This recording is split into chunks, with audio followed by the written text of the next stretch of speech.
इस वक्त आप क्या पढ़ रहे हैं बैठ के?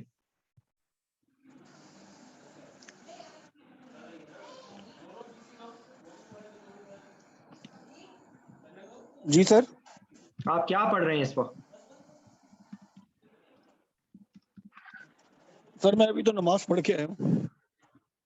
अच्छा अच्छा, देखिए मेरी बात सुने आप। इस वक्त अपने मोरल को हाई रखें, ठीक है? और कुछ कुछ चीज़ों को जो है ना आप अपने जहन में रिवाइज कर लें, क्योंकि वो कल वाइवे में पूछा ही जाना है हर सूरत, ठीक है? इमरजेंसी का एल्गोरिथम क्या बोलेंगे आप? जी सर बताइए। कोई एक इमरजेंसी है, उसके लिए आप क्या बोलेंगे?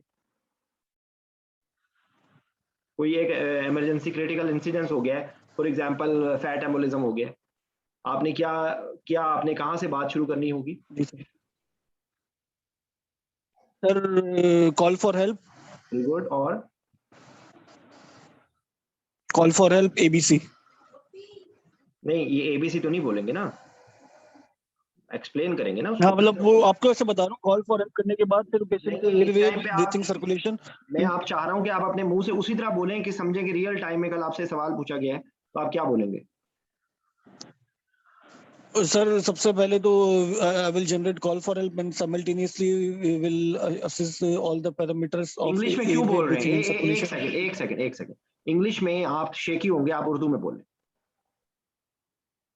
आप सर उर्दू में कॉल फॉर बोलें। हेल्प जनरेट करने के बाद पेशेंट को जो है पेशेंट का airway secure airway maintenance continue करने के बाद ब्रीथिंग और सर्कुलेशन को बहाल करने की कोशिश करेंगे और अकॉर्डिंग टू सिचुएशन रिस्पॉन्ड करके, अगर पेशेंट एसिस्टली में है तो कंप्रेशन शुरू कर देंगे। एक मिनट, रिलैक्स हो जाए, रिलैक्स हो जाए। मैं फिर क्वेश्चन को दोबारा से पूछ रहा हूँ। एक पेशेंट की लॉन्ग बोन का फ्रैक्चर था, उसको सर्जरी के लिए लेकर आए हैं, और सडनली वो पेशेंट अनकॉन्शियस हो गया, ठीक है? तो मोस्ट प्रोबेबली उसको फैट एम्बोलिज्म हुआ है। What will you do?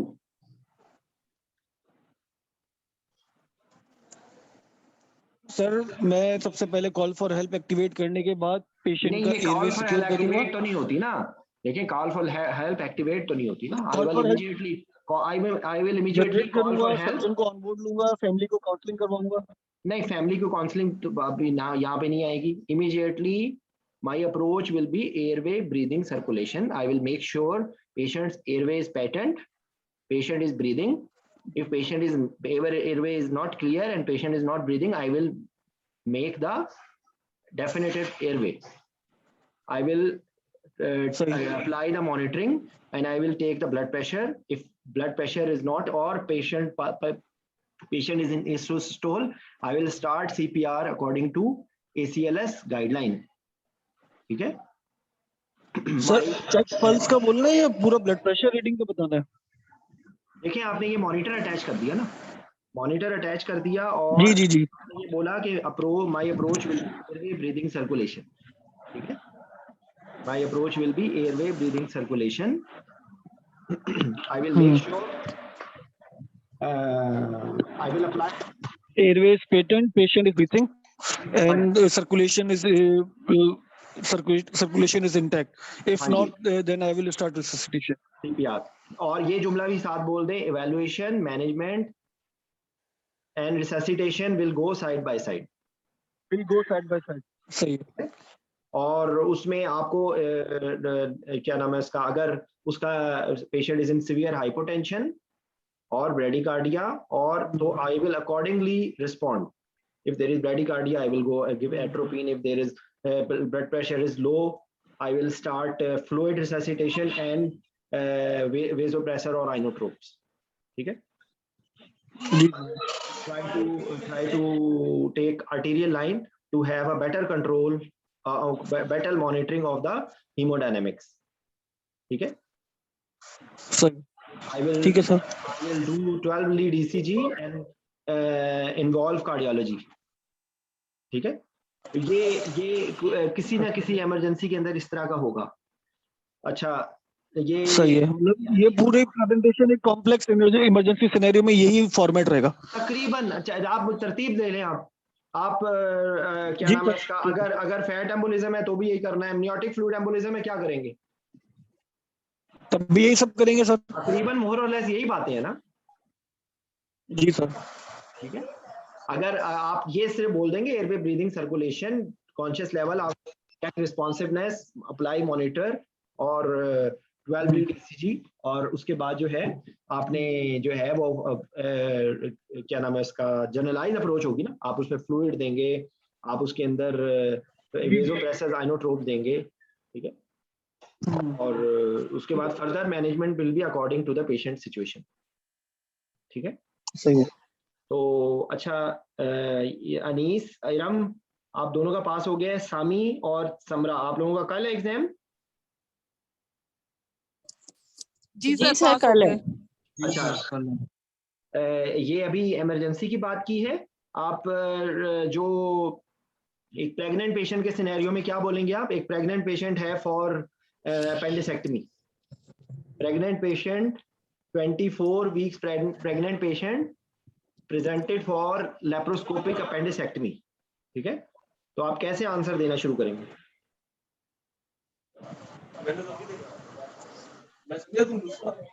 जी समरा, आप बताएं।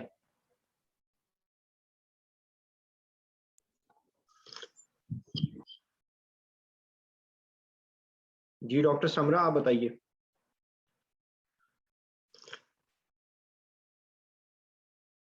अच्छा अनीस, मुझे बताएं कि आज प्रेग्नेंट पेशेंट का क्या क्वेश्चन पूछा था? अस्सलाम वालेकुम सर। वालेकुम अस्सलाम, प्रेग्नेंट पेशेंट का क्या क्वेश्चन पूछा था? जी सर, मेरा जो पहला सिनेरियो था वो ऐसे ही था। उसने पूछा कि एक इमरजेंसी में एक फीमेल आई हैं जिनका ब्लड प्रेशर 210/110 है और उनको 7 एपिसोड्स ऑफ फिट्स भी हो चुके हैं और अब जो है वो अनकॉन्शियस हैं, तो आप क्या करेंगे? ये एग्जैक्टली ये पूछा था।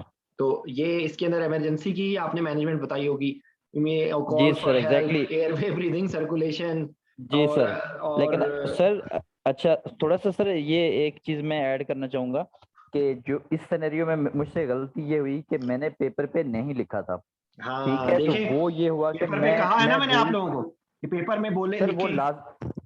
वो लाजमी लिखना है, वो लाजमी लिखना है। तकरीबन तकरीबन आपके 2 मिनट जो है ना पेपर पे लिखने की वजह से सेव हो रहे हैं, क्योंकि इस सिनेरियो पे मेरे तकरीबन 8 मिनट लग गए उसको एक्सप्लेन करने में और फिर बार बार पूछने में, तो वो भी थोड़ा सा इरिटेट हो रहा था ना। तो नेक्स्ट जब मैंने पेपर पे लिखना शुरू किया तो उसके बाद अल्हम्दुलिल्लाह फिर जो है तो वो सही रहा, ठीक है, उसमें तो प्रॉब्लम नहीं हुई। इसी सिनेरियो को अगर आपने जवाब देना होगा तो आपकी यही अप्रोच होगी कि आप उसका एयरवे ब्रीदिंग सर्कुलेशन, और इसके अंदर आप ये बोलेंगे आपका टारगेट ये होगा कि मैंने ब्लड प्रेशर को कंट्रोल करना है, मैंने प्रिवेंशन करनी है एस्पिरेशन की भी, मैंने प्रिवेंशन करनी है फिट्स की भी, मैंने ब्लड प्रेशर को कंट्रोल करना है, मैंने गायनोकोलॉजिस्ट ऑब्स्टेट्रिशियन के साथ डिस्कस करना है कि उनका क्या प्लान है। मैग्नीशियम थेरेपी स्टार्ट करेंगे फॉर प्रिवेंशन और control of fits, control of blood pressure, intra-arterial blood pressure monitoring, and proceed according to the decision of the obstetrician. If कितने weeks pregnant थी ये patient? सर 34। 34। तो आपने steroid का बोल दिया होगा, आईसीयू में जी बेड सर। अरेंज करवाने को कह दिया होगा, न्यूनेटोलॉजिस्ट को कह दिया होगा कि बच्चा प्रीमेच्योर है। ठीक है, जी सर, और उसके बाद फिर उन्होंने कहा कि अच्छा अब आपने इसकी जो है ना सर्जरी करानी है, तो अब क्या चीजें आप देखेंगे? यही सारी बातें होंगी, यही सारी बातें होंगी। जी सर। अगर आपने जीए देना है तो आपको स्ट्रेस रिस्पांस को ब्लंट करना है, मैग्नीशियम थेरेपी की वजह से मैग्नीशियम लेवल को मॉनिटर करना है और एंटीसिपेट करना है prolong effect on neuromuscular blocking agents, और like any pregnant patient, physiological, pharmacological and anatomical consideration in a pregnant patient in the form of difficult airway, difficult intubation, risk of aspiration, altered cardiovascular and respiratory responses, और ये आपने इस तरीके से इसको बताना है। ठीक है ना?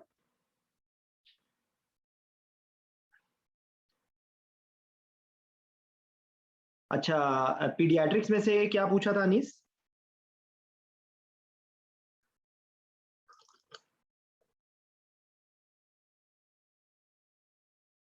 जी पीडियाट्रिक्स में से क्या पूछा था?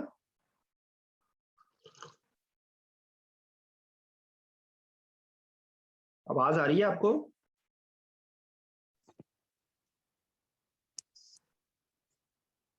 सर इन्फेंटाइल पाइलोरिक स्टेनोसिस का पूछा था। नहीं, ये आज टेबल वाई में भी इन्फेंटाइल पाइलोरिक स्टेनोसिस पूछा है।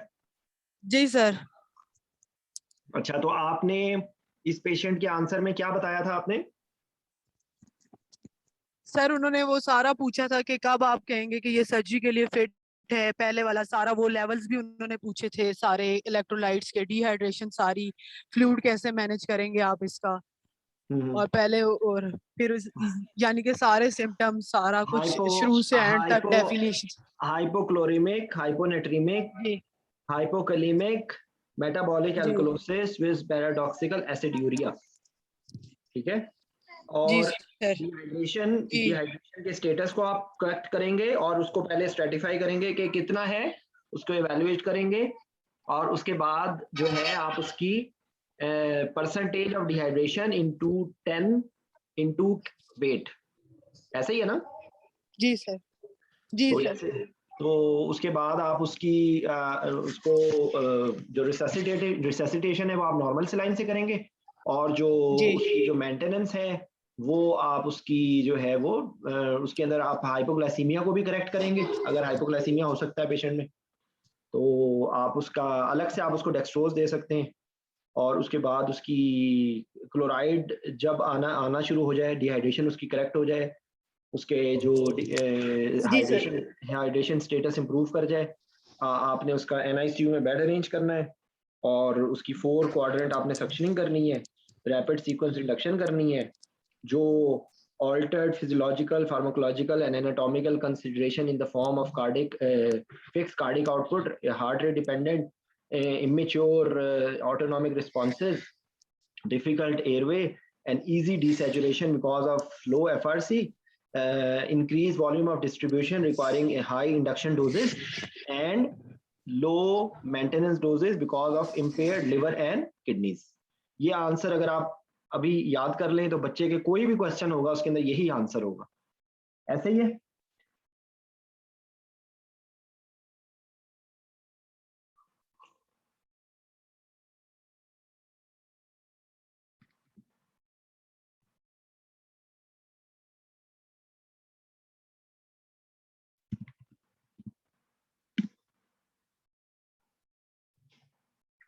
आवाज आ रही है आप लोगों को? यस सर, आ रही है। जी आयशा, क्या मसला हो रहा है, क्यों परेशान हो रही हो? सर मेरा कुछ नहीं, कुछ समझ ही नहीं आ रहा अभी क्या रिवाइज करूं क्या ना करें, यही तो बात। नहीं तो रिवाइज करने की जरूरत ही और कुछ कोई। नहीं है, इस टाइम पे तो जो है वो रिलैक्स होना चाहिए। ठीक है। जी सर, बस दुआ करें, अल्लाह रहम करे। देखो जो आज लोग पास हुए हैं, इरम आपके या अनीस आपके सर पे सींग तो नहीं ना? सर मैं ना कल का बताती हूँ, मैं रात को जाके मुल्तान प्रॉपर मैंने डिनर किया है रात में, उसके बाद मैं आके सो गई हूँ, टॉक्स के बाद मैंने कुछ भी नहीं पढ़ा। आपको पता है रिलैक्स करना कि बहुत जरूरी है। ये जो है शंग्रीला ग्रिल्स है एक मुल्तान में, जी सर। वहां पर मेरा वहां पर मुल्तान में बेसिकली मुल्तान से मेरा बड़ा गहरा ताल्लुक है, क्योंकि मुल्तान में जब मेरी पैदाइश हुई थी तो मेरे अब्बू की पोस्टिंग मुल्तान में थी, और अच्छा। मेरा वलीमा भी मुल्तान में हुआ था, उस वक्त भी हम लोग मेरे अब्बू की बाबडा में थे, तो मेरी शादी भी मुल्तान में हुई, आप समझ, मुल्तान से मेरा बड़ा गहरा ताल्लुक है। निश्तर में मैंने हाउस जॉब भी की हुई है। मुल्तान खैर अब बिल्कुल बदल गया है, तो क्योंकि मुल्तान पहले ऐसा नहीं था, अब तो वो अंडर अंडर पा वो फ्लाईओवर में ही पूरा मुल्तान गुजर जाता है। अच्छा, आयशा कोई सवाल? सर मैं ये पूछना चाह रही थी कि मेरा जो कल भी टॉक्स में इशू हुआ था ना, मुझे उसमें कल की बात CVP और नहीं करनी आर्टीरियल हमने, लाइन में।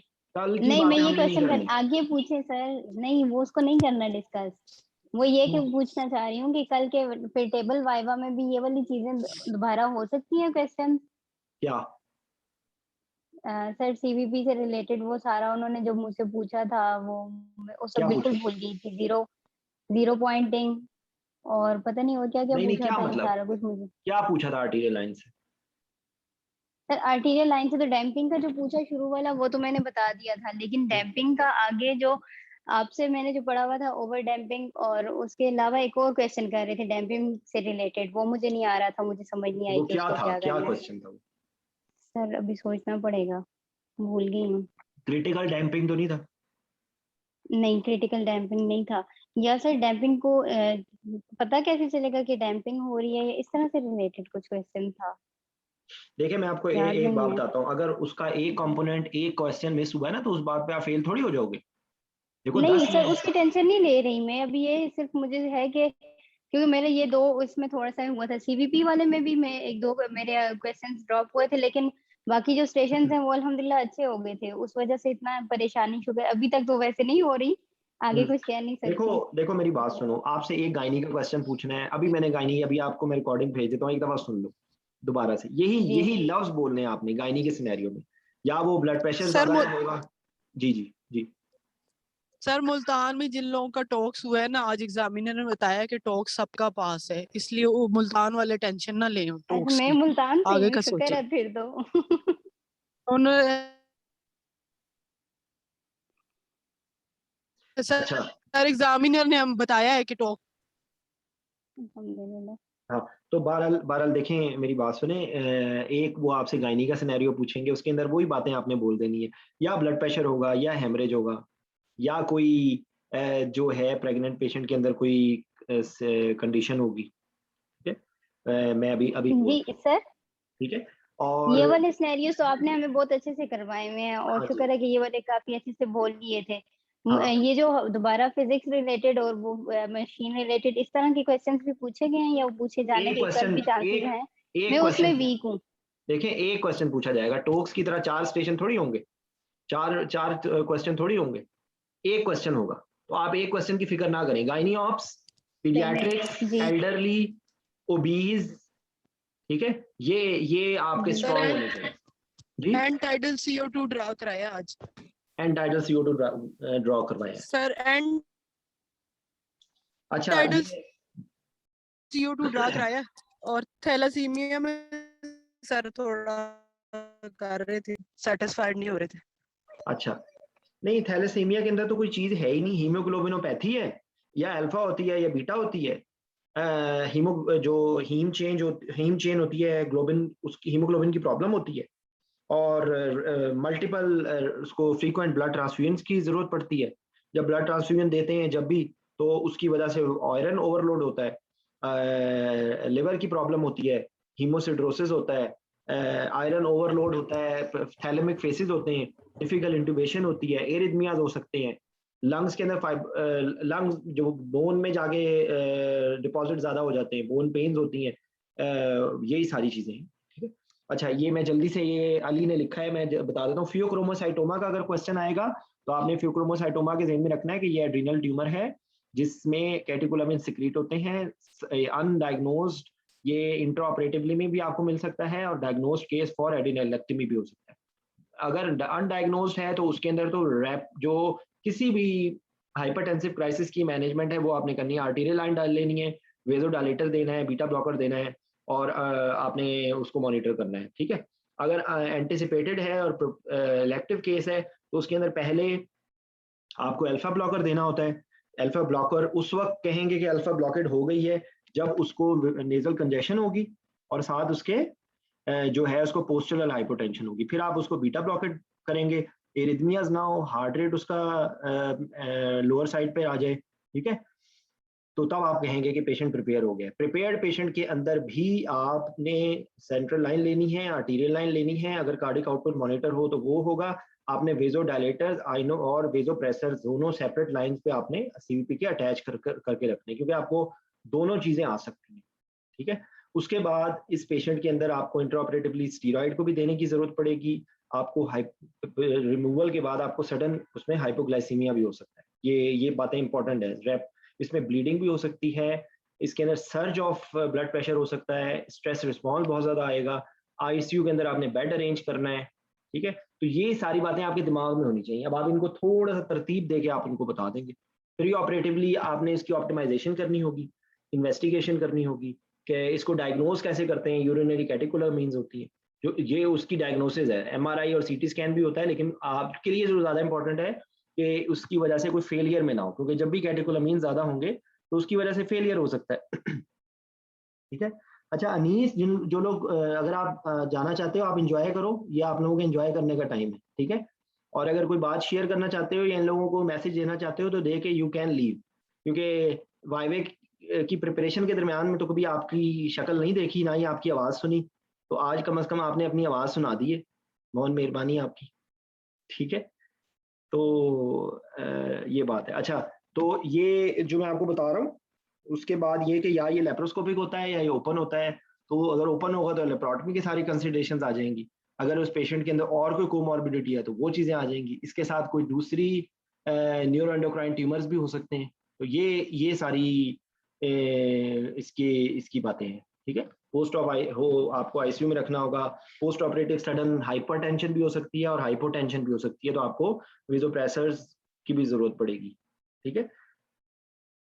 और अगर इंट्रा ऑपरेटिव हाइपोटेंशन होती है तो आपने डायरेक्ट एक्टिंग देने, इनडायरेक्ट एक्टिंग नहीं देने वेज़ोप्रेसर, ठीक है। अच्छा मायसीनिया ग्रेविस ऑटोइम्यून डिजीज है जिसमें post synaptic acetylcholine receptors destroy हो जाते हैं, जिसकी जब एसिटाइलकोलिन के ऊपर ये रिसेप्टर्स नहीं होते तो मसल वीकनेस हो जाती है। एनेस्थीसिया के साथ रेलिवेंस इसकी ये है कि इसमें बल्बर वीकनेस, रेस्पिरेटरी मसल की वीकनेस और altered response to drugs, association with other autoimmune diseases, presence of patient taking steroids, patient may be taking immunosuppressants according to the scenario। फिर इसके अंदर आई की भी इन्वॉल्वमेंट होती है, जो कि हमसे बहुत ज़्यादा रिलेटेड नहीं है, लेकिन बहरहाल आई के अंदर भी होती है, और उसकी सिवियरिटी आई के हिसाब से, आई के सिम्टम्स के हिसाब से और बल्बर वीकनेस के हिसाब से और वाइटल कैपेसिटी के हिसाब से आप उसको क्वांटिफाई करते हैं, ठीक है। तो ये उसकी समरी है। सक्सामिथोनियम को रेजिस्टेंस होती है क्योंकि एसिटाइलकोलिन रिसेप्टर्स ही नहीं होते, और अगर आप ज़्यादा डोज में देने की रिक्वायरमेंट होती है और अगर आप ज़्यादा डोज में दें तो फेज 2 ब्लॉक में भी ये जा सकता है, ठीक है। और एट्रा जो नॉन डिपोलराइजिंग मसल रिलैक्सेंट है उसको बहुत सेंसिटिव होता है, आपको बहुत 1/10 आपको मेंटेनेंस डोज देने की जरूरत पड़ेगी। और जो प्री ऑपरेटिवली अगर उसके अंदर वाइटल कैपेसिटी का इशू है, ज़्यादा डोज ले रहे हैं, प्रोलॉन्ग ड्यूरेशन है या कोई एग्जिस्टिंग डिजीज है, तो उसके अंदर आप एंटिसिपेट करेंगे कि इनके अंदर पोस्ट ऑपरेटिव प्रॉब्लम्स हो सकती हैं, तो उस सूरत में आप उसमें पोस्ट ऑफ वेंटिलेशन एक्सपेक्ट कर सकते हैं, ठीक है। तो यही है न्यूरोमस्कुलर ब्लॉकिंग एजेंट आप यूज कर नर्व स्टिमुलेटर यूज करें, और आप को जो है ना जो दवाइयाँ हैं आपने कंटिन्यू करनी है। इंट्रा ऑपरेटिवली अगर जरूरत पड़े तो आप न्यूरोस्टिकमीन दे सकते हैं उसके हिसाब से। और इसके बारे में आपसे और क्या एक सवाल पूछते हैं, एक आइस पैक टेस्ट पूछा था जब मेरे से भी टेबल वेब में हुआ था, कि जो है ना आइस पैक टेस्ट ये होता है कि जो कोल्ड से जो है वो एसिटाइलकोलिनेस्ट्रेज एंजाइम इनहिबिट हो जाता है, तो उससे एसिटाइलकोलिन की ब्रेकडाउन कम होती है, तो उससे क्लिनिकल सिम्टम्स इंप्रूव कर जाते हैं। ये एक फजूल सा टेस्ट है। और एक और क्वेश्चन पूछ सकते हैं Tensilon test to differentiate between myasthenic syndrome और माइस्थेनिक क्राइसिस या कोलिनर्जिक क्राइसिस, ठीक है। तो वो एड्रोफोनियम देते हैं, अगर उससे सिम्टम्स बढ़ जाएं तो उसका मतलब है कि वो क्या नाम है उसका माइस्थेनिक क्राइसिस है, और अगर उससे सिम्टम्स इंप्रूव कर जाएं तो इसका मतलब है कि अगर उससे सिम्टम बढ़ जाए तो उसका मतलब कोलिनर्जिक क्राइसिस है, और अगर उससे सिम्टम्स इंप्रूव कर जाए तो इसका मतलब है डोज बढ़ाने की जरूरत है, माइस्थेनिक क्राइसिस। तो ये होता है इसके अंदर चीज। उसके बाद आ गया थायराइड स्टॉर्म। तो थायराइड स्टॉर्म के अंदर ये है कि जो अनएंटिसिपेटेड भी हो सकता है और एंटिसिपेटेड भी हो सकता है उसी तरीके से। अगर एक हाइपरथायराइड पेशेंट है, कंट्रोल आपने कर लिया है, तो भी उसके अंदर sudden release of thyroid hormones हो सकते हैं, उसकी वजह से ये हो सकता है, या अनएंटिसिपेटेड हो सकता है, एक पेशेंट हो जिसका हो थायराइड और वो आपको पता ना हो। तो उसके अंदर यही है, वही वाली आपकी जो किसी भी इमरजेंसी के लिए immediate call for help, airway breathing circulation. और इसके अंदर ये है कि हाइपर जो क्योंकि है ना हाइपर मेटाबॉलिक स्टेट है, तो उसके अंदर वही हाइपरथर्मिया होगा, टैकीकार्डिया होगा, आप एरिथमियास देंगे, एरिथमियास को कंट्रोल करेंगे, कूलिंग मैनूवर्स करेंगे, और आप इसमें ऐसी दवाइयाँ देंगे कि जो पेरिफेरल कन्वर्शन को रोके। तो उसके लिए आप स्टीरॉइड देंगे, आप जो है प्रोपेनोलॉल देंगे, ठीक है। आप उसको एनजी डाल के कूलिंग मैनूवर्स भी करेंगे, और एनजी डाल के आप उसको प्रोपाइल थायोरेसिल या आप उसको शुरू करेंगे, उनका एक्यूट अटैक में कोई इफेक्ट नहीं होगा, लेकिन आप बहरहाल उसको स्टार्ट कर देंगे, ठीक है। बाकी उसकी आईसीयू की मैनेजमेंट होगी। तो ये थायराइड स्टॉर्म के बारे में। टीआरपी जो है वो ओल्ड एज में होगा, तो ओल्ड एज से रिलेटेड कंसर्न्स होंगे यूजुअली, और ब्लीडिंग हो सकती है इसके अंदर, ठीक है। इसके अंदर ये पेशेंट अल्फा ब्लॉकर्स ले रहे होते हैं, तो उसकी वजह से पोस्चरल हाइपोटेंशन और इंट्राऑपरेटिव हाइपोटेंशन हो सकती है ज़्यादा। और जो होता है आपका जो प्रोस्टेट का जो साइज है वो डिफाइन करेगा कि इसके अंदर कितनी कॉम्प्लिकेशन हो सकती, कितनी प्रोलॉन्ग हो सकती है सर्जरी। उसके बाद एक ज़हन में रखें कि इसके अंदर आपने ये जुमला बोलना है, altered physiological, pharmacological and anatomical consideration in elderly patient in the form of, again वही कि जो है इसके कार्डियोवास्कुलर रिजर्व कम होता है, बेरोरिसेप्टर कीमोरिसेप्टर रिफ्लेक्सेस ब्लंट होते हैं, उतना ज़्यादा इफेक्टिवनेस नहीं होता, तो हाइपोटेंशन हो सकती है, ब्रेडिकार्डिया हो सकता है, एफआरसी कम होती है, क्लोजिंग कैपेसिटी ज़्यादा होती है, हाइपोक्सिक हो सकते हैं, ठीक है। उसके बाद जो है वो मोर चांसेस ऑफ कोमॉर्बिडिटीज, ठीक है। उसके बाद जो है डिफिकल्ट आईवी लाइंस होती हैं। उसके बाद पोस्ट ऑपरेटिव कॉग्निटिव डिसफंक्शन या डिलीरियम होने के ज़्यादा चांसेस होते हैं, ठीक है।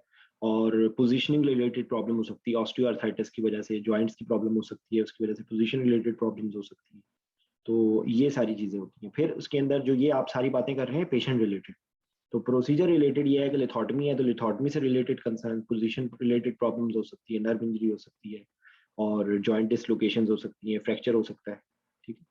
और उसके बाद जो है कि जो फ्लूइड यूज होता है, तो वो फ्लूइड हाइपोटोनिक होता है, वो एब्जॉर्ब हो सकता है, तो ग्लाइसिन रिलेटेड आपको प्रॉब्लम्स पता होनी चाहिए, और आपने पेशेंट को ऑब्जर्व करना है for any science of overload. अच्छा, इससे पहले चॉइस ऑफ एनेस्थीसिया ना, तो स्पाइनल के अंदर क्योंकि जो इसके न्यूरोलॉजिकल सिम्टम्स होते हैं हाइपो नेट्रीमिया की वजह से, तो वो आप बेहतर तौर पे और अर्ली पिक कर सकते हैं, और रीजनल में वैसे ब्लीडिंग का रिस्क कम होता है, और आप उसमें पोस्ट ऑपरेटिव पेन अच्छी कर सकते हैं। लेकिन इसके अंदर जो इसके कोन्स होते हैं, कि अगर ब्लैडर की परफोरेशन जिसके जो इसके अंदर हो सकती है, वो आपका आउट ओवरलुक हो सकती है, ठीक है। दूसरी एक और प्री ऑपरेटिवली मैं बात भूल गया हूँ कि इसके अंदर एंटीबायोटिक देने की बहुत ज़्यादा ज़रूरत होती है, क्योंकि इसमें हाई रिस्क ऑफ इन्फेक्शन होता है और पेशेंट डीआईसी में भी जा सकता है, बिकॉज इसके अंदर ये बहुत मतलब इन्फेक्टेड एरिया होता है, ठीक है। और वीनस साइनसेस बहुत होते हैं, तो इसके अंदर एब्जॉर्प्शन होने के चांसेस होते हैं, तो ये हाई रिस्क फॉर इन्फेक्शन होता है, इसमें एंटीबायोटिक आपने ज़रूर देना है। और आपको एक हाइट, स्पेसिफिक हाइट से ज़्यादा आपने हाइट नहीं रखनी, ड्यूरेशन ऑफ सर्जरी को आपने कंटेन करना है एज लो एज पॉसिबल, और आपका जो लेवल रिक्वायर्ड होता है T10 तक का लेवल रिक्वायर्ड होता है, क्योंकि ब्लैडर की डिस्टेंशन की वजह से आपको होती है, आपने एनेस्थीसिया देने से पहले वही आपने जो स्पाइनल की कोई कॉन्ट्राइंडिकेशन है तो उसको आप रूल आउट कर लो, ठीक है। यही बातें तकरीबन मेरे जहन में आ रही हैं। अच्छा, एक्रीटा परक्रीटा हो या कोई भी ब्लीडिंग हो, तो उसके अंदर आप कॉमन बातें जहन में रखें कि आपने जब भी कोई इस किस्म की कोई प्रॉब्लम हो, तो आपने call for help, airway breathing circulation, active, यहाँ पर इसके लिए जो स्पेसिफिक है कि activate massive transfusion protocol to arrange blood and blood products, ठीक है। एक बात हो गई, avoid the factors which cause further bleeding, जिसके अंदर आप हाइपोथर्मिया, एसिडोसिस, कोएगुलोपैथी, आप उसके अंदर हीमोस्टैटिक ब्लड ट्रांसफ्यूजन करेंगे, इमीडिएटली आप जो है ना cell saver, rapid infuser system और ब्लड वार्मिंग डिवाइसेस वो आपके पास होनी चाहिए, ठीक है। और अगर प्लेसेंटा एक्रीटा परक्रीटा है, उसके अंदर ये क्वेश्चन आपसे वो इलेक्टिवली पूछ सकते हैं या आपसे इमरजेंसी में पूछ सकते हैं। तो दोनों सूरतों में अगर इलेक्टिवली होगा तो आपने ये सारी चीज़ों को पहले से अरेंज करना है, blood and blood products 4 to 5 blood units आपके पास in hand in the room होने चाहिए, ब्लड प्रोडक्ट्स होनी चाहिए, और साथ आपने स्ट्रेटिफाई क्या करना है, आपने कोशिश करनी है कि वो उसका एक्सटेंड पता हो कि वो कहाँ तक है इन्वॉल्व।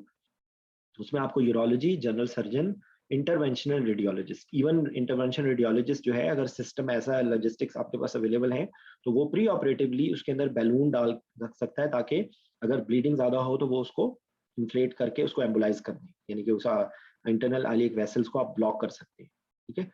यही चीज इंट्रा ऑपरेटिवली सर्जन, या अगर गट इन्वॉल्व है या यूरोलॉजी की इन्वॉल्वमेंट है, यूरेटर्स इन्वॉल्व हैं, तो आपको उनकी जरूरत पड़ सकती है, ठीक है। और जो है वो जो सेल सेवर, और एक और चीज इसमें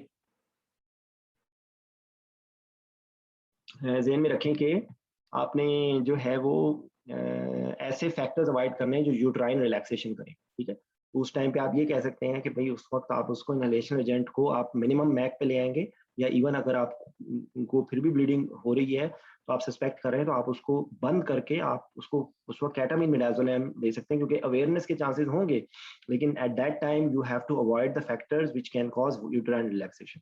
तो आपको जो यूट्रोटॉनिक्स हैं, ऑक्सीटोसिन, मिथर्जिन, PGF2 अल्फा का जो आर्थ्रोटेक है, साइटोटेक, वो, और उसके साथ आपको तमाम बातों के साथ साथ आप बताते रहेंगे, और साथ आपने फैक्टर 7 और या नो 7 जिसको कहते हैं, और थ्रोम्बो इलास्टोग्राफी या रोटम गाइडेड आपने उसकी ब्लड ट्रांसफ्यूजन गाइड करनी है। हीमोस्टैटिक यूजुअली आपको देने की जरूरत होगी, ठीक है। और उसके अंदर जो है बाद में फिर ये सारी चीजें बता के, क्योंकि आपको अपनी चीजें पहले बतानी है, और फिर आप ये कहेंगे कि भाई इसमें हिस्टेक्टमी की भी जरूरत पड़ सकती है, वो सर्जन जो है वो डिफरेंट मैनुअल्स यूज कर सकते हैं, जिसके अंदर वो बीलिंच सूचर लगा सकते हैं, वो मसाज कर सकते हैं, ठीक है। और अल्टीमेटली अगर ये अक्रीटा परक्रीटा है तो उसके अंदर हिस्टेक्टमी करनी पड़ेगी, ठीक है। तो ये सारी चीजें हैं कि जो आपका आपने हाइपोथर्मिया अवॉइड करना है, ये वो सारे फैक्टर्स कि जिससे ब्लीडिंग हो सके। तो वही माय बेस्ट फ्रेंड जो है, हाइपोक्सिया, हाइपरकार्बिया, एसिडोसिस, हाइपोथर्मिया, तो ये सारी चीजें होंगी। आपने ओवर करेक्ट भी नहीं करना। ये पेशेंट DIC में भी बाद में जा सकता है because of massive blood transfusion. तो concerns related to blood and blood products transfusion भी हो सकती है, ठीक है। तो वो मैसिव ट्रांसफ्यूजन प्रोटोकॉल आपके बारे में पूछ सकते हैं, उनसे कहेंगे जी हॉस्पिटल बेस्ड होता है, ये एक्टिवेट किया जाता है जब सडन ब्लीडिंग हो जाए, तो उसके अंदर उन्होंने पहले से अरेंज किया हुआ होता है कि उसके अंदर एक specific number of blood products, जिनके अंदर PRBCs, प्लेटलेट्स और क्रायोप्रेसिपिटेट FFPs उन्होंने किए होते हैं, 1 क्रॉस मैच होते हैं, वो नेगेटिव या वो पॉजिटिव, और वो सडन आप ले आते हैं without cross match life saving के तौर पे, ठीक है। तो ये सारी बातें हैं। अच्छा, उसके बाद कौन सा टॉपिक पूछे? COPD। तो COPD और एस्थमा में ध्यान में रखें कि दोनों जो है वो रिएक्टिव एयरवे डिजीजेज हैं। जो COPD होती है वो रिवर्सिबल कंपोनेंट होता है उसके अंदर, और रिवर्सिबल कंपोनेंट होता है, जबकि जो है आपकी एस्थमा वो टोटली रिवर्सिबल होता है। और उसके अंदर क्या चीज होती है? उसके अंदर ये चीज होती है कि एयरवे की हाइपर रिएक्टिविटी होती है, ठीक है। इन्फ्लेमेटरी रिस्पॉन्स होता है जिसकी वजह से कफ होती है, ब्रोंकोस्पैज्म होता है, और अगर वो एम्फाइसीमेटस है तो उसके अंदर एबनॉर्मल डायलिटेशन हो जाती है, और जो है वो एंटी जो अल्फा 1 एंटीट्रिप्सिन की डेफिशिएंसी की वजह से भी हो सकता है। और जो ब्रोंकाइटिस का जो एलिमेंट होता है उसके अंदर जो है वो आपका क्रॉनिक इन्फ्लेमेशन होती है, कफ होती है, स्पूटम प्रोडक्शन होती है, फाइब्रोसिस डेवलप हो जाता है। तो इसके अंदर ऑब्स्ट्रक्टिव डिजीज का पैटर्न होता है। FEV1 ओवर FVC रेशियो कम हो जाती है। FEV1 जो है वो ज़्यादा कम होती है एज कम्पेयर टू FVC के, तो रेशियो कम हो जाती है। FVC इवन बढ़ भी सकती है। और उसके बाद जो है आपको ऑप्टिमाइजेशन के लिए, आपको ये जब ये क्वेश्चन जब भी पूछेंगे तो आपसे ऑप्टिमाइजेशन का पूछेंगे। तो ऑप्टिमाइजेशन के लिए आपने क्या क्या बताना है? आपने इंसेंटिव स्पायरोमेट्री बोलना है, आपने एंटीबायोटिक्स से, आपने जो एक्यूट एक्सरबेशन है उसके अंदर एंटीबायोटिक्स, स्टीरॉयड का short course, postural drainage, use of bronchodilators, steroids, और आपने रिवर्सिबल कंपोनेंट को आपने टैकल करना है। अगर उसके अंदर कोई एसोसिएटेड प्लूरल इफ्यूजन है तो आप उसको टैप कर सकते हैं। अच्छा, फिर उसके बाद क्योंकि इसके अंदर हार्ट फेलियर के चांसेस होते हैं तो आपने हार्ट फेलियर को भी ट्रीट करना है। अगर कोई एरिथमियाज हो रहे हैं, एट्रियल फिब्रिलेशन हो रही है तो आप उसको ट्रीट करेंगे।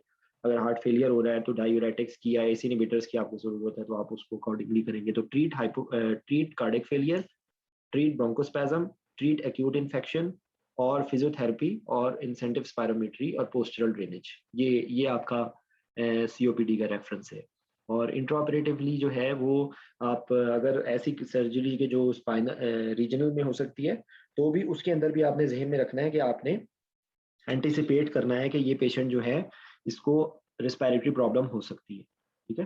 तो आप उसके अंदर उस हिसाब से ही आप अपना प्लान करेंगे। Regional will be better choice. और इसमें एग्जाम में रखें कि इसमें जो है वो पॉलीसाइथीमिया हो सकता है। पॉलीसाइथीमिया इज अ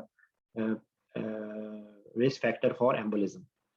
तो ये सारी बातें हैं। और आपको वेंटिलेशन के अंदर आपने हाई एयरवे प्रेशर्स को आपने अवॉइड करना है, लो टाइडल वॉल्यूम्स यूज करने हैं, आपको ऑटो पीप एंटिसिपेट करनी है, आपको हो सकता है एक्सपिरेटरी टाइम आपको प्रोलॉन्ग करना पड़े, और आपने परमिसिव हाइपरकैप्निया, और आपने जो है वो ये ज़हन में रखना है कि एबीजीज आपने 100% करेक्ट नहीं करने। जो उसका प्री ऑपरेटिव जो उसका है आपने कोशिश करनी है कि उसी के अराउंड आप रखें, क्योंकि अगर आपने बहुत ज़्यादा उसको ऑक्सीजन थेरेपी की या आपने उसकी CO2 लेवल को वॉश आउट कर दिया तो पोस्ट ऑपरेटिवली वो जो है वो रेस्पिरेटरी डिप्रेशन में जा सकता है, ठीक है। आपको पोस्ट ऑपरेटिव आपको आईसीयू की ज़रूरत पड़ सकती है। और मॉनिटरिंग के अंदर आप स्पेसिफिकली कोई नहीं है, अगर फेलियर है तो आप आर्टीरियल लाइन कह सकते हैं, एबीजीज आपको करने की जरूरत पड़ेगी, ठीक है। ये टॉपिक्स आप लोगों ने बोले। सिकल सेल जो है, देखें सिकल सेल का भी रेल में रखें कि it's a haemoglobinopathy, it's an anaemia, ठीक है। ये एक एनीमिया है बिकॉज ऑफ हीमोग्लोबिनोपैथी, जिसके अंदर होता क्या है कि एबनॉर्मल अलाइनमेंट होती है ऑफ अमाइनो एसिड्स। तो उसकी वजह से जो हीमोग्लोबिन बनता है वो हीमोग्लोबिन एस होता है, ठीक है, जो कि स्ट्रेस को नहीं बर्दाश्त कर पाता, ठीक है। तो किसी भी वजह से अगर कोई भी स्ट्रेस होगा, कोई भी हीमोडायनामिक कोई भी बॉडी के अंदर स्ट्रेस होगा तो वो सिकल कर जाएगा। जब सिकल कर जाएगा तो उसकी वजह से इन्फार्क्ट होने के खतरा होगा। तो इसके अंदर 4 तरह के क्राइसिस हो सकते हैं। वेजोक्लूसिव क्राइसिस हो सकता है, प्लास्टिक क्राइसिस हो सकता है, सीक्वेस्ट्रेशनल क्राइसिस हो सकता है, हीमोलिटिक क्राइसिस हो सकता है, ठीक है। तो सिकल सेल डिजीज के अंदर मेन उसकी थ्योरी आपने बता दी कि भाई ये एक हीमोग्लोबिनोपैथी है resulting in anaemia, resulting in abnormal haemoglobin which is prone to sickle, कम क्लम्पिंग होने का खतरा होता है। उस वजह से इन्फार्क्ट होते हैं। जब बॉडी में कहीं पे भी इन्फार्क्ट बन सकते हैं, सेरेब्रल इन्फार्क्ट हो सकते हैं, पल्मोनरी इन्फार्क्ट हो सकते हैं, हाइपर स्प्लीनिज्म हो सकता है। तो ये सारी चीजें आप एक्सपेक्ट करेंगे। और दूसरे इसके अंदर पेरिफेरल इन्फार्क्ट की वजह से इसमें सीवियर पेन होती है, तो ये पेशेंट ओपियोइड डिपेंडेंट भी हो सकते हैं। तो अगर ओपियोइड डिपेंडेंट के सारे आपको कंसर्न्स पता होने चाहिए, ठीक है। टेप रिकॉर्डर मैंने ऑन करके आप लोगों को ये सारे टॉपिक बता दिए। और किसी ने कुछ पूछना है तो बता दे।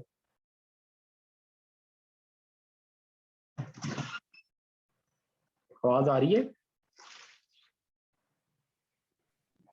जी सर आ रही है। और कोई सवाल? और वहां पर टेंशन नहीं लेनी। जी इंशाल्लाह। अच्छा सर, एक एडवाइस देना चाहूंगा मैं इन लोगों को। जी सर जी आवाज बोले, आ रही है? जी जी बोले बोले बोले। अच्छा, जैसे सर ने बताया है आपकी ना। तो आवाज हमने वाइवे खत्म होने के बाद सुनी है। आप तो आज हमारे चीफ गेस्ट हैं। बस सर इंशाल्लाह आप सुनते रहेंगे। अच्छा सर, उसमें जो जैसे आप बता रहे हैं एग्जैक्टली वो वैसे ही सुनना चाह रहे थे। मतलब जो जिस जिस सिनेरियो के हिसाब से आप बताते हैं कि भाई इसमें आपने ऐसे बोलना है, तो एग्जैक्टली जब वो आप हम वहाँ ऐसे वैसे बोल रहे थे तो वो खुश हो रहे थे, और जो वैसे नहीं बोल रहे थे तो वो कह रहे थे अच्छा और क्या करोगे और क्या करोगे और क्या करोगे। मतलब वो एग्जैक्टली वही वर्ड सुनना चाह रहे थे जैसे आप बोलते हैं ना सर। तो एग्जैक्टली वैसे ही बोलना है वहां पे। और दूसरी एक चीज ये कि अगर कोई क्वेश्चन आपको नहीं आता तो आप कोशिश करें कि उसको स्किप कर दें, क्योंकि मेरे साथ ये हुआ कि जो फर्स्ट सिनेरियो था वो मतलब मैं उस पर तकरीबन 10 to 12 मिनट्स मेरे लग गए, तो मेरा एक सिनेरियो स्किप हो रहा था। लेकिन जब मैंने बताना शुरू कर दिया उनको तो फिर वो उसने कंप्लीट किए, फिर दूसरे के पास गया। तो कोशिश करेंगे अगर कोई आंसर आपको नहीं आ रहा तो आप स्किप करें, ताकि आपकी क्वेश्चन जो है वो वेस्ट ना हो और सारे आप अटेम्प्ट कर लें। और देखो एक क्वेश्चन के ऊपर थैंक थोड़ी कोई पास या फेल करते हैं अनीस। एग्जैक्टली देखो एग्जैक्टली देखो एग्जैक्टली। वहां जी पर सर। अगर अब अगर मिसाल के तौर पे आयशा परेशान हो रही है कि जी मेरे से उन्होंने एक डैम्पिंग का एक क्वेश्चन पूछा, ऐसे मौके पे लड़कियों का वो हाल हो जाता है कि वो जिस तरह एक लड़का बेचारा 60 नंबर लेके भी पास होता है ना, तो वो ढोल बजा रहा होता है, सीना चौड़ा करके चल रहा होता है। और एक लड़की बेचारी 90 पे भी पास होती है तो वो रो रही होती है कि मेरे 4 नंबर मेरे कट गए। ऐसे मौके पे आप आइडियलिज्म में की तरफ ना जाएं। समझ आई?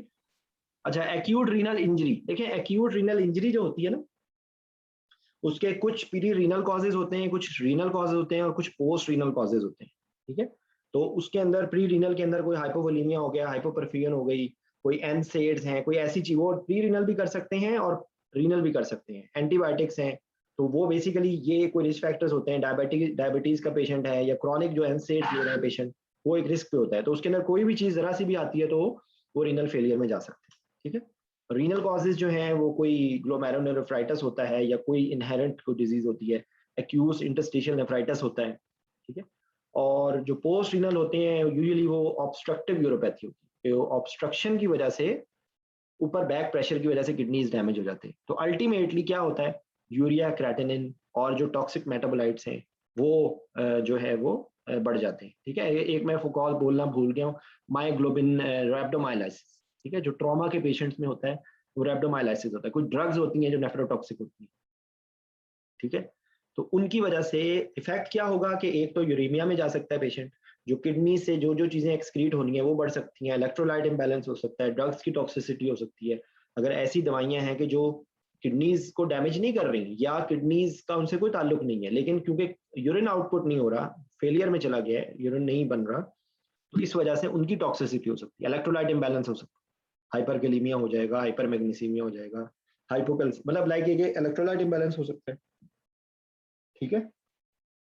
तो उसमें आपको क्या करना पड़ेगा, आप उसके अंदर करेक्ट द कॉज, आप उसमें फ्लूइड रिससिटेशन करेंगे तो यूजुअली रिवर्सिबल होगा, ठीक है। आप उसका मीन आर्टेरियल ब्लड प्रेशर, क्योंकि जो किडनी की ऑटो रेगुलेशन का ब्लड प्रेशर होता है वो 80 to 180 है, ठीक है।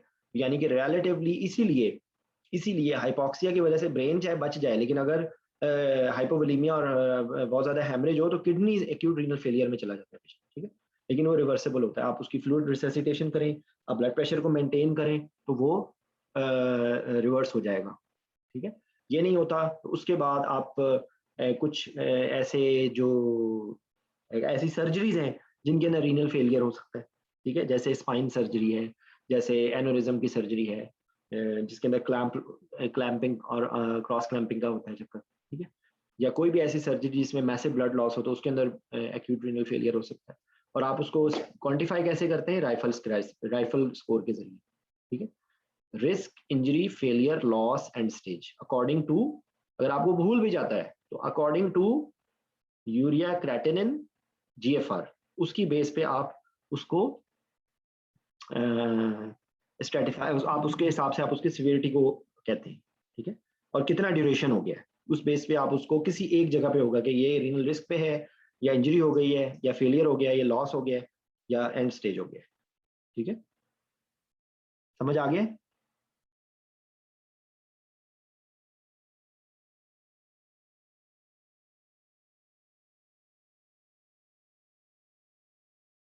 मुझे आवाज आ रही है आप लोगों को? जी सर आ रही है। मुझे ऐसे लग रहा है वो मुन्ना भाई में ना वो जो वो सर्किट जो दही और चीनी खिला के भेज रहा होता है ना, मेरा मुझे लग रहा है मैं आप लोगों के साथ ये कर रहा हूँ। नहीं सर आ रही आवाज, सुन रहे हैं आपको। हाँ भाई सुहेब, कुछ अपना चेहरा करा दो यार। जी सर मेरा साथ को है। आपको पता है कि आप तमाम लोगों में सबसे स्मार्ट पिक्चर ना सुहेब ने लगाई हुई है अपनी व्हाट्सएप पे, ठीक है।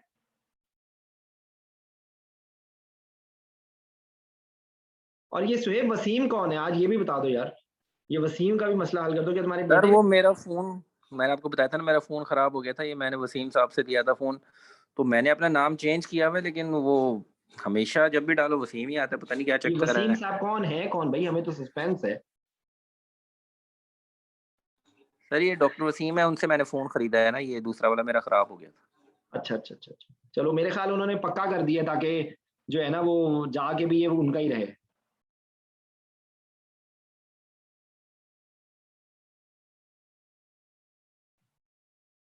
जी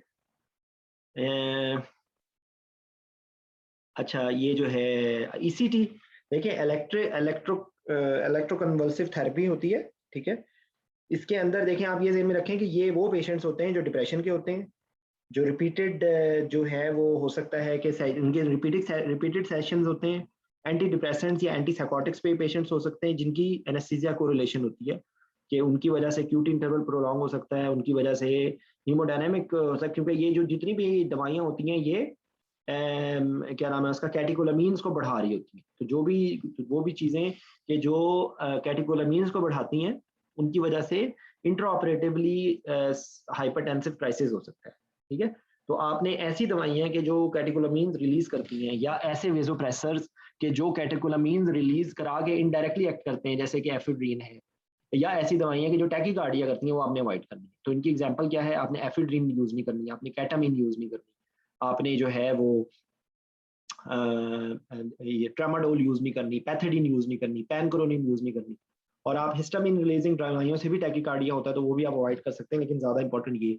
और ऐसी दवाइयाँ कि जो क्यूटी इंटरवल प्रोलॉन्ग करती हैं एनेस्थीसिया की प्रैक्टिस में, जिनके अंदर एक एमाडोरोन है, आपकी ये जो है ऑन्डेनसेट्रॉन है, तो ये चीजें आपने अवॉइड करनी है। ठीक है, तो एक तो बात ये हो गई। अब आपने इसका जो ये मैंने बेसिकली ईसीटी से ज्यादा मैंने एंटी डिप्रेसेंट्स और एंटी साइकोटिक्स जो पेशेंट ले रहे होते हैं उनकी बात मैंने ज्यादा करनी है।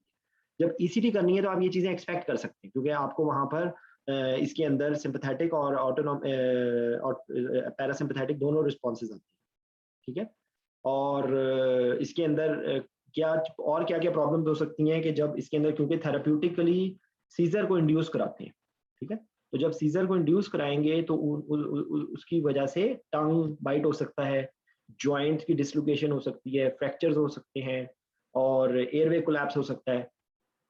तो इसलिए इसके अंदर आपको मसल रिलैक्सेंट देना पड़ता है। हालांकि ये शॉर्ट प्रोसीजर होता है, लेकिन इसके अंदर आपको मसल रिलैक्सेंट लो डोज में या शॉर्ट एक्टिंग आपको देना पड़ता है, क्योंकि अदरवाइज उसके अंदर फ्रैक्चर्स हो सकते हैं, टंग बाइट हो सकती है। तो ये यूजुअली इसके अंदर आपको इंट्यूबेट करने की प्लस माइनस होता है, आप इसको इंट्यूबेट कर भी सकते हैं, और आप उसका जो है, क्योंकि शॉर्ट, फिर मैं कह रहा हूँ कि शॉर्ट एक्टिंग प्रोसीजर होता है, तो इसके अंदर आप एयरवे को इस तरीके से आप मैनेज कर सकते हैं। ठीक, और इसके अंदर अगर जो सिंपैथेटिक रिस्पॉन्स होता है उसके लिए आप एस्मेलॉल यूज करें, शॉर्ट एक्टिंग बीटा ब्लॉकर, और अगर जो है जो ब्रेडिकार्डिक रिस्पॉन्स आता है उसके लिए आप उसको ग्लाइकोपायरोलेट आप पहले से दे सकते हैं, क्योंकि इसमें सडन इवन कार्डिक अरेस्ट भी हो सकता है। ठीक है, अच्छा, ऐसा इंडक्शन एजेंट यूज करेंगे कि जो एंटी एपिलेप्टिक ना हो, जैसे थायोपेंटोन है, वो इटसेल्फ उसका एंटी एपिलेप्टिक इफेक्ट होता है, तो वो इतना प्रेफरेबल एजेंट नहीं है, तो प्रोपोफोल यूज किया जाता है। ठीक है, एटोमिडेट भी यूज कर सकते हैं। तो ये सारी चीजें हैं, यही वो पूछेंगे आपसे। और कोई चीज? स्ट्रेस लेवल बहुत बड़ा हुआ है। स्ट्रेस लेवल को कम करो।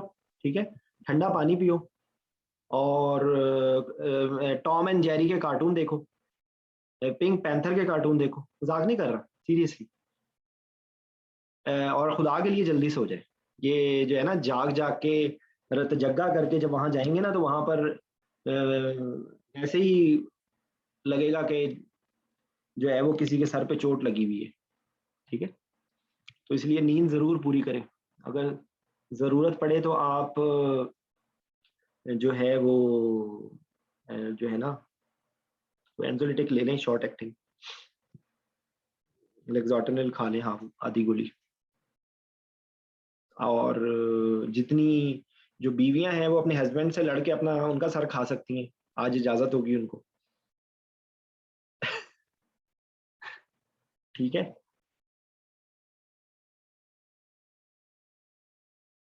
और कोई क्वेश्चन भाई? नुसरत तो आई नहीं, मैं तो नुसरत से बात करना चाह रहा था। नुसरत किधर है?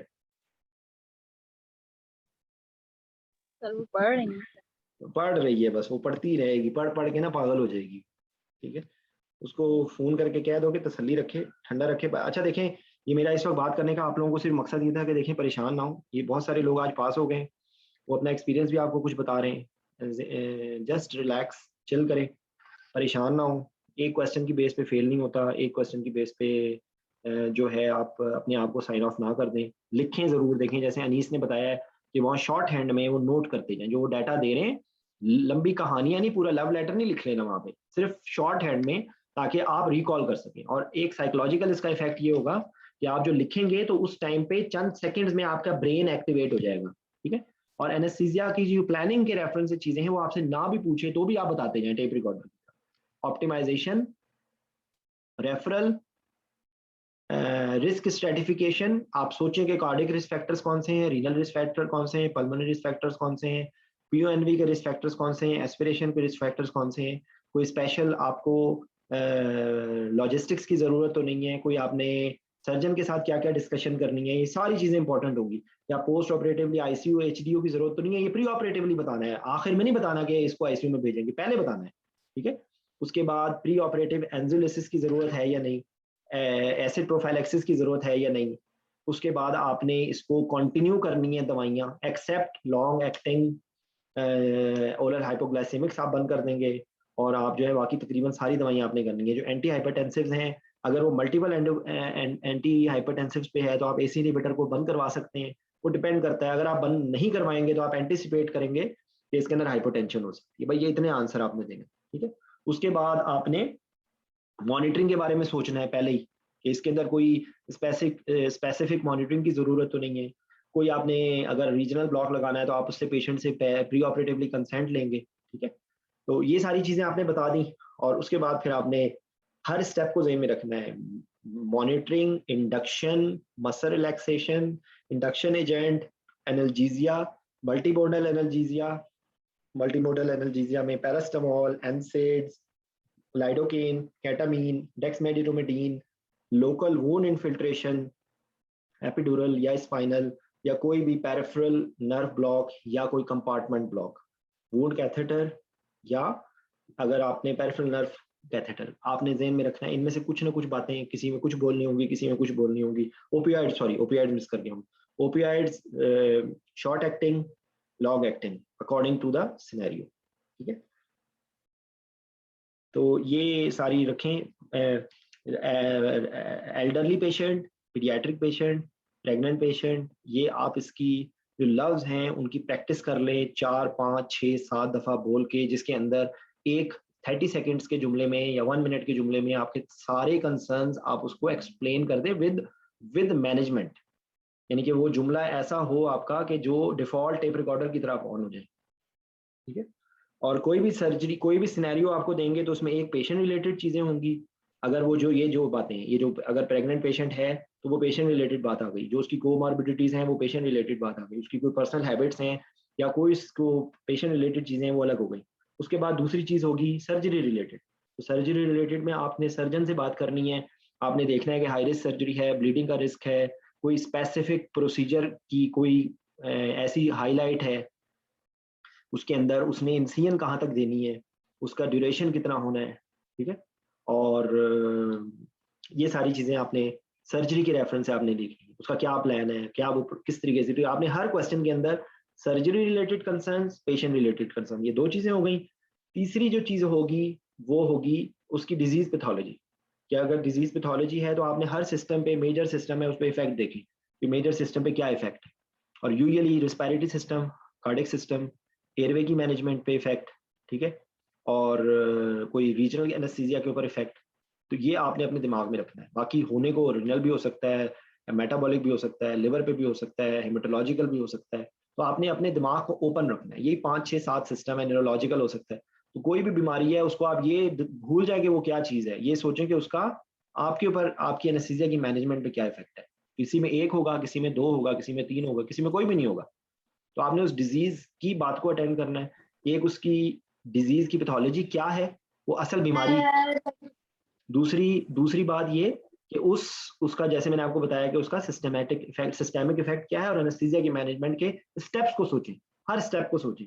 Induction, maintenance, recovery, neuromuscular blocking agents, induction agents, analgesia, उनमें से किसी पे कोई इफेक्ट हो रहा है, आप देखें, सोचें। जैसे अगर पेशेंट को एनीमिया है तो आपकी सारी चीज़ों पे ही होगा, क्योंकि कार्डिक डिप्रेशन होगी।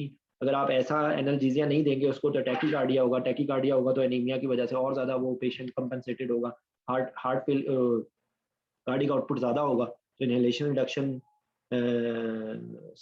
डिलेड हो सकती है, ठीक है। मतलब बेसिकली ये आपने सारी चीज़ों को अपने जहन में आपने करना है, ठीक है। तो और हाँ, ट्रीटमेंट, जो ट्रीटमेंट पेशेंट ले रहा होगा वो हर बीमारी के ट्रीटमेंट का उसका एक ये इफेक्ट होगा कि वो मैनेज है या नहीं, या ये उसके साइड इफेक्ट्स होंगे। देखिए मेनली क्या क्या दवाइयाँ होती हैं। अगर एंटी एस्थमेटिक्स ले रहा है तो ट्रेमर्स हो सकते हैं, एंटी एस्थमेटिक्स ले रहा है तो हाइपोक्लीमिया हो सकता है, एंटी एस्थमेटिक्स ले रहा है तो स्टीरॉइड्स की रिप्लेसमेंट की जरूरत हो सकती है, एंटी एस्थमेटिक ले रहा है तो हो सकता है कोई एंटीबायोटिक हो, तो एंटीबायोटिक से रिलेटेड कोई आपके दिमाग में कंसर्न आ जाएंगे। एंटी हाइपरटेंसिव हैं, अगेन लिवर की इन्वॉल्वमेंट हो सकती है, इलेक्ट्रोलाइट इम्बैलेंस हो सकता है, और जो है वो एक्सेजरेटेड ब्लड प्रेशर का रिस्पॉन्स आ सकता है। ठीक है, उसके बाद और कौन कौन से ग्रुप्स को नाम याद कर लें आप। इंडक्ट कोई भी एंटी साइकेट्रिक की बात अभी हमने कर ली है। इसके अलावा जो है वो और कौन सी दवाइयाँ होती हैं, ओरल हाइपोग्लाइसेमिक्स हैं तो इंसुलिन है, तो आपने ग्लाइसेमिक कंट्रोल आपने किस तरह बताना है, ग्लाइसेमिक कंट्रोल आपने इस तरह बताना है कि भाई जो है वो आपने लॉन्ग एक्टिंग को शॉर्ट एक्टिंग पे कर देना है, ओरल हाइपोग्लाइसेमिक्स को इंसुलिन पे कन्वर्ट कर देना है। कोई और रूट से ले रहा है तो आप आईवी कर देंगे, ठीक है।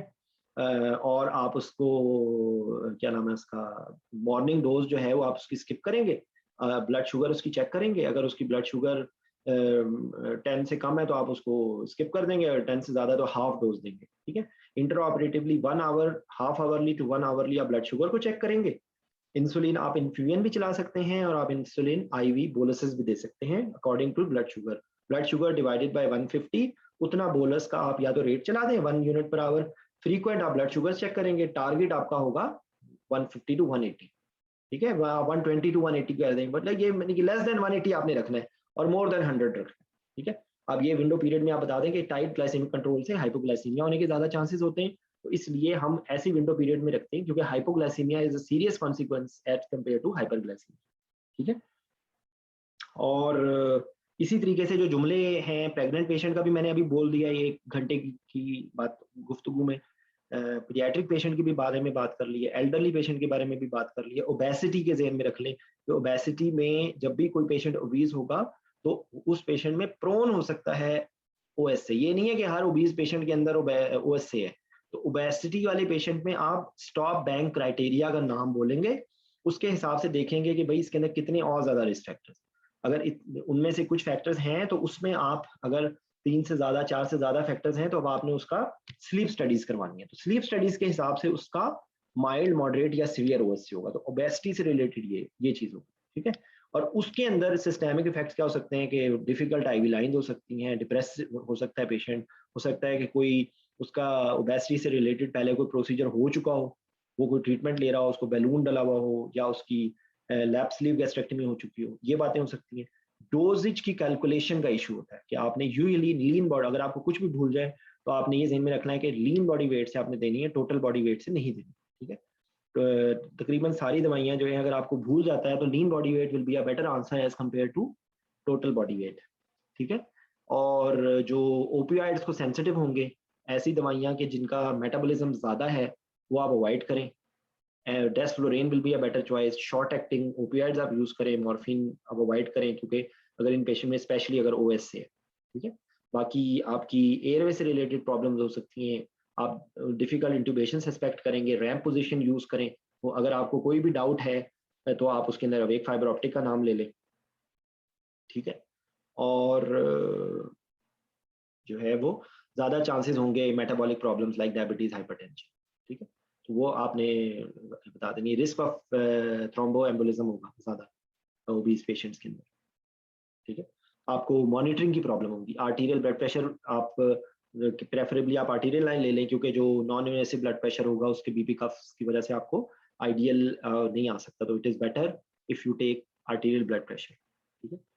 और रैम्प पोजीशन का बता दिया, डिफिकल्ट एयरवे का बता दिया, कैलकुलेटेड ड्रग डोजेज का बता दिया, सीवीएस पे इफेक्ट बता दिया, हाइपरटेंशन हो सकती है, फेलियर हो सकता है, रेस्पिरेटरी सिस्टम के अंदर रिस्ट्रिक्टिव लंग डिजीज का पैटर्न भी हो सकता है, और एफआरसी कम होगी, और क्या, बस यही सारी चीजें।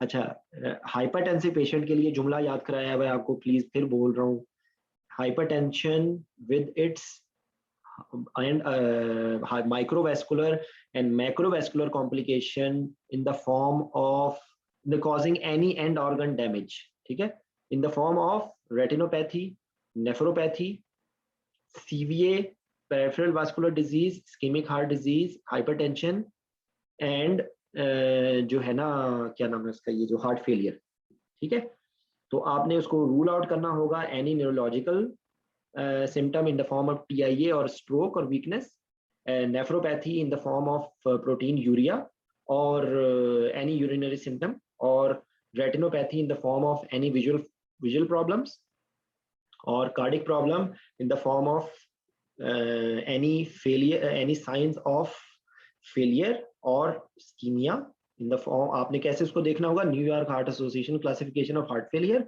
या एंजाइना क्लास, कैनेडियन क्लास, ठीक है। और आपने एक्टिव कार्डिक कंडीशंस और क्लिनिकल रिस्क फैक्टर्स को आपने देखना होगा, क्योंकि उनकी वजह से अगर हाइपरटेंसिव पेशेंट है, एंड ऑर्गन डैमेज है, साथ रिस्क फैक्टर्स भी हैं, तो there will be high risk of peri operative cardiac mortality morbidity. तो वो आपको रिस्क फैक्टर्स पता होने चाहिए, acute recent MI, acute 7 days, recent 1 month, उसके बाद आपका कंपनसेटेड या डीकंपनसेटेड हार्ट फेलियर में डीकंपनसेटेड हार्ट फेलियर जिसको आप कहेंगे New York heart association class 3 and 4, and unstable angina जिसको आप कहेंगे एंजाइना क्लास 3 and 4, उसके अलावा severe arrhythmias like ventricular tachycardia, ventricular मतलब एट्रियल फिब्रिलेशन, सिम्प्टोमेटिक ब्रैडीकार्डियाज या सिवियर वैल्वुलर हार्ट डिजीज, ये 4-5 चीजें हैं जो कि आपकी एक्टिव कार्डिक कंडीशन है।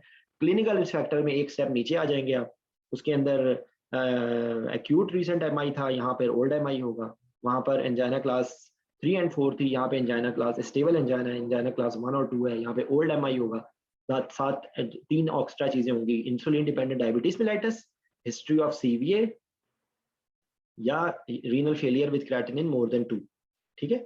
ये चीजें अगर इनमें से आपके पास रिस्क फैक्टर्स होंगे तो उस हिसाब से आप उसकी इन्वेस्टिगेशन कराएंगे, एको करवाएंगे, या आप उसका क्या नाम है उसका, अगर उसकी फिजिकली कोई लिमिटेशन नहीं है तो आप उसका स्ट्रेस ईटीटी करवा सकते हैं, और आप या उसको कार्डियोपल्मोनरी एक्सरसाइज टेस्टिंग करवा सकते हैं। और अगर फिजिकल लिमिटेशन है because of any joint involvement, तो उस सूरत में आप नॉन जो मतलब लाइक आप उसकी जो है ना वो स्ट्रेस देंगे, फार्माकोलॉजिकल स्ट्रेस देंगे इन the form of stress thallium या डोबोटामाइन स्ट्रेस एको। तो ये आपको इन्वेस्टिगेशंस का पता होना चाहिए कि आपने ईसीजी में क्या देखना है, एको में क्या देखना है, थैलियम स्कैन में क्या देखना है, स्ट्रेस थैलियम या स्ट्रेस एको में क्या देखना है, कार्डियोपल्मोनरी एक्सरसाइज टेस्टिंग में क्या देखना है, चेस्ट एक्सरे में क्या देखना है, ठीक है। ईसीजी में वही rate, rhythm, infection, ischaemia, electrolyte imbalance, hypertensive patient ही है तो उसके अंदर आपको चेस्ट एक्सरे के अंदर हार्ट फेलियर के साइन मिल सकते हैं, ओवरलोड के साइन मिल सकते हैं, कोई आपको पल्मोनरी एडिमा वगैरह मिल सकता है। एको में आपको कोई systolic dysfunction in the form of low ejection fraction या diastolic dysfunction in the form of diastolic impaired diastolic relaxation, कोई एट्रियल फिब्रिलेशन की जो कॉन्सिक्वेंस है उसमें आपको चैम्बर के उसके साइज में या उसमें क्लॉट्स की सूरत में मिल सकता है, आपको चैम्बर के प्रेशर्स बढ़े हुए मिल सकते हैं, आपको कोई वैल्वुलर डिसफंक्शन मिल सकता है। वैल्वुलर में 3 चीजें याद रख लें, वेल्व का साइज, रिगर्जिटेशन और ट्रांसवैल्वुलर प्रेशर ग्रेडियंट, और आखिरी चीज 2 चीजें हैं, एक है आपकी पल्मोनरी हाइपरटेंशन और दूसरी है आईवीसी कंप्रेसिबिलिटी। ये चीजें हैं जो आपको एको से पता चलती हैं, ठीक है। ईसीजी मैंने आपको बता दिया। डोबोटामाइन एको उस वक्त कराएंगे कि जब नॉन फार्मा आप उसको फिजिकल लिमिटेशन है और वो स्ट्रेस नहीं दे सकते। स्ट्रेस थैलियम अगर कोई आपको कोई ऐसा रिस्क फैक्टर्स हैं और आपको रेस्टिंग ईसीजी में कोई चीज़ नहीं मिल रही लेकिन रिस्क फैक्टर्स हैं और आप उसका देखना चाहते हैं कि कोई उसको परफ्यूम डिफेक्ट्स तो नहीं है, तो आप उसमें स्ट्रेस थैलियम करवाएंगे, ठीक है। अगर स्ट्रेस थैलियम में कोई परफ्यूम डिफेक्ट्स आते हैं तो आप उसकी एंजियोग्राफी करेंगे और साथ ये बोलेंगे कि कार्डियोलॉजी को आप कार्डियक कंसल्टेशन करवाएंगे, ठीक है। तो हाइपरटेंशन से रिलेटेड यही बातें हैं जो उनको घूम फिर के आपसे पूछेंगे। आपने किस क्लास पे आपने उसको कैंसिल करना है, इलेक्टिव केस को क्लास 3 पे, ठीक है। Isolated hypertension, uncontrolled hypertension is low predictor, ठीक है। अगर हाइपरटेंशन की वजह से एंड ऑर्गन डैमेज आने शुरू हो गए तो वो आपका इंटरमीडिएट प्रेडिक्टर हो गया, जिसको हम क्लिनिकल रिस्क फैक्टर्स कहते हैं। और उनकी वजह से अगर कोई एक्यूट कंडीशंस हो गई हैं तो वो मेजर प्रेडिक्टर है, जिसको एक्टिव कार्डियक कंडीशंस भी कहते हैं। ये उसकी तरतीब है, ठीक है। इसी तरीके से डायबिटीज में भी आपने बता देना है। यही बातें, बहुत सारी बातें तो कॉमन है, यही बातें हैं जो अभी हमने बोली हैं, यही बातें आपने उसमें बोल देनी है। कि उसके अंदर आपने जो है, अच्छा ये इसके अंदर एक चीज़ और भूल गया था, कार्डिक एंजाइम्स। कार्डिक एंजाइम्स का आपको बारे में पता होना चाहिए। जो फेलियर के अंदर ANP BNP का रोल होता है, और जो दूसरी होते हैं वो CKMB CK, और उसके बाद जो है ना CPK CKMB, और वो आपके ट्रॉप आई मोस्ट सेंसिटिव ट्रॉप T। तो ये कार्डिक एंजाइम्स हो गए। ये हो गई कार्डिक CT होती है, वो भी वैस्कुलर पेटेंसी के लिए होता है। डायबिटीज के अंदर भी यही जुमला बोलना है कि microvascular and macrovascular complications in the form of retinopathy, nephropathy, autonomic dysfunction, ठीक है, और increase chances of peripheral vascular disease, ischaemic heart disease, silent MI, और in the form of glycosylation of joints leading to difficult positioning and difficult airway management control, और उसकी वजह से and organ damage. Autonomic dysfunction है, आपने titrated doses का नाम ले लें, आपने इंट्रा-आर्टेरियल ब्लड प्रेशर का नाम ले लें, ठीक है, क्योंकि ऑटोनॉमिक रिस्पॉन्सेज कम होंगे। आप एटॉमिक डेट का नाम ले सकते हैं कि भाई अगर अनकंट्रोल्ड हाइपरटेंशन डायबिटीज है तो उसके अंदर आप अगर आप सस्पेक्ट कर रहे हैं तो आप एटॉमिक डेट देंगे, क्योंकि उसका कार्डियोवैस्कुलर इफेक्ट कम होगा, ठीक है। आपने जो है वो ये ध्यान में रखना है। गैस्ट्रोपरेसिस होती है, उसकी वजह से एस्पिरेशन प्रोफाइलैक्सिस देना, ये सारी चीजें हैं, ठीक है। तो ये diabetes, hypertension, pregnant, paediatric, elderly, ये आपका पेपर आउट है, ठीक है। Best of luck. I think इससे ज्यादा अगर मैं बोलूंगा। सर एक दफा कंजेनाइटल हार्ट डिजीज का थोड़ा सा एक बता दें, टॉफ और उसका बेसिक क्वेश्चन। देखिए मेरी बात सुने, वो आपसे क्या सवाल पूछ सकते हैं। आप मुझे ये बताइए कि एक रेमिनेंट ऑफ फीटल सर्कुलेशन क्या क्या हो सकते हैं। सर PDA हो सकता है, पेटेंट फोरामिना वेल हो सकता है, और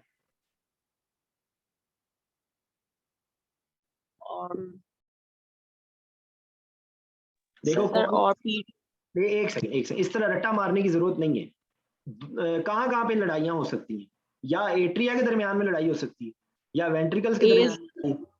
सर ASD VSD की बात कर रहे हैं ना आप, मैं समझी कि वो और अगर गंदे पानी की लाइन और साफ पानी की लाइन आपस में मिक्स हो गई हो तो वो PDA। ऐसे ही है ना, एओर्टा और पल्मोनरी आर्टरी को जोड़ दी है चीज, जो क्योंकि नॉर्मल वो घर का भेदी लंका ढाए, वो उस टाइम पे उसकी जरूरत थी, अब उसको बंद हो जाना चाहिए, वो बंद ना हो तो वो सर्कुलेशन रह सकती है। तो उन्हीं की वजह से जो आपको जो कंजेनिटल हार्ट डिजीज वो पूछी जाती है ना, वो आपको देखें, ज़हन में रखें कि उनको एक्चुअली आपको पता होना चाहिए कि साइनोटिक और एसाइनोटिक हार्ट डिजीज होती है, ठीक है। तो यूजुअली जो अंदर नॉर्मल TGA और ट्रंकस जो है वो TGA और स्टॉप जो है वो साइनोटिक हार्ट डिजीज। देखो अगर MCPS के अंदर वो TGA और एनोमलस ब्लड पूछना शुरू कर देना तो वो समझ लो कि अल्लाह मालिक है, फिर वो नहीं पूछेंगे आपसे, ठीक है। आपको सिर्फ ये पता होना चाहिए कि usually left to right shunt होता है, लेफ्ट टू राइट शंट, ठीक है। Usually left to right shunt होता है टिल द टाइम आप लंग्स को चपेड़े मारे जा रहे हैं इजन मेंजर बन जाए। जी सर, इजन मेंजर्स डेवलप नहीं होता जब तक वो पकड़ के वो भी आपको चपेड़ मार दे, तो ये है इजन मेंजर। उसके बाद राइट टू लेफ्ट, या आपको पेरिफेरल सिस्टेमिक वैस्कुलर रेजिस्टेंस और पल्मोनरी वैस्कुलर रेजिस्टेंस, उनके दरमियान में आपने बैलेंस को मेंटेन रखना है। It should not be towards SVR, ठीक है। कि अगर SVR कम होगा और पल्मोनरी वैस्कुलर रेजिस्टेंस ज्यादा है तो राइट टू लेफ्ट शंट होने के चांसेस होंगे, जिसको शंट रिवर्सल कहते हैं, ठीक है। तो उसी लिए जो टेट स्पेल्स होते हैं उसकी मैनेजमेंट में क्या किया जाता है, वॉल्यूम दिया जाता है सर, उसमें वही फिनाइलएफ्रीन देते हैं और केटामीन देते हैं, SVR बढ़ा देते हैं तो ताकि सैचुरेशन इंप्रूव हो जाए, और फ्लूइड भी देते हैं। और अगर जो अवेक पेशेंट होता है, बच्चे को सिखा दिया जाता है, वो क्या करता है, स्क्वाटिंग करता है, नीचे बैठ जाता है। नहीं वो नीचे बैठ नहीं जाता, वो उसके लिए प्रॉपर वर्ड यूज करें, स्क्वाटिंग करता है। वो जब जोर लगाता है वो मसल्स को टाइट करता है, तो वो मसल्स को टाइट करेगा तो सिस्टेमिक वैस्कुलर रेजिस्टेंस बढ़ेगी, तो वो रिवर्स होगा शंट, ठीक है। और कुछ स्पेशल कंडीशंस होती हैं जिनके अंदर आपको PDA को रखना पड़ता है प्रोस्टाग्लैंडिन्स के जरिए से, वो आपके लेवल में नहीं है। यूजुअली PDA जो है वो क्लोज हो जाता है, अगर वो क्लोज नहीं होता तो आप इंडोसमेथासिन दिया जाता है, यूजुअली वो हो जाता है। ये इसकी कंसर्न है, और आपसे कुछ नहीं पूछेंगे। फीटल सर्कुलेशन पूछ सकते हैं, ठीक है। फीटल सर्कुलेशन किस तरह होती है ये पूछ सकते हैं बस। ठीक है, तो बाकी ये है कि आप लोग परेशान ना हो, अल्लाह आप लोगों के लिए आसानी करे, बेस्ट ऑफ लक। और खुदा के लिए जो नेगेटिव बातों को इस वक्त ना सोचें इस टाइम पे। ये अब जो ये भी जो जुमला होता है ना, ये पूछा था, ये ग्राफ बनवाया था, ये भी ना सीने के अंदर आर पार होता है, ये जुमला हो रहा है ना इस तरह। क्यों सारा, क्यों आयशा, ऐसा होता है कि नहीं? जी जी सर। तो इसलिए इस बातों से परेशान नहीं होना, जो अल्लाह ने आपकी किस्मत में लिख दिया है वो हो जाना है।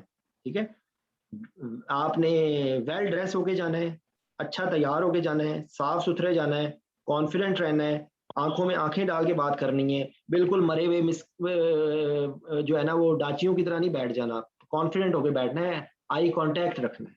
ठीक है, जो भी बात करनी है आई कांटेक्ट रखने करनी है, and with a smile on your face. आपको चोरों की तरह अगर आप वहां जाएंगे तो फिर वो आपको पास नहीं करेंगे। Be confident. ठीक है, ठीक है भाई सारा। और अगर तुम मोबाइल लिए बगैर घर गई ना तो तुम्हारी खैर नहीं। सही सर। ठीक है, अल्लाह अल्लाह नहीं करे आप लोगों के लिए, बेस्ट ऑफ लक। दुआ करिएगा प्लीज। ठीक है भाई, थैंक यू सर। और एक दफा फिर जो लोग पास हुए हैं उनको बहुत बहुत मुबारक, और जिन लोगों का कल वाइवा है, कल वो इस वक्त हो रहे होंगे। सुहेब, एक तो वसीम अभी मेरे मुंह से निकलने लगा ना, सुहेब आपने जिस तरह अपनी प्रोफाइल पिक्चर रखी हुई है ना उस तरह तैयार होके जाना है। ठीक है जी सर बिल्कुल। ठीक है, चलो ओके भाई, अल्लाह हाफिज। अच्छा, अभी भी कोई चीज समझ ना आए तो you can just drop a message. ठीक है, ठीक है, thank you sir. Allah Hafiz.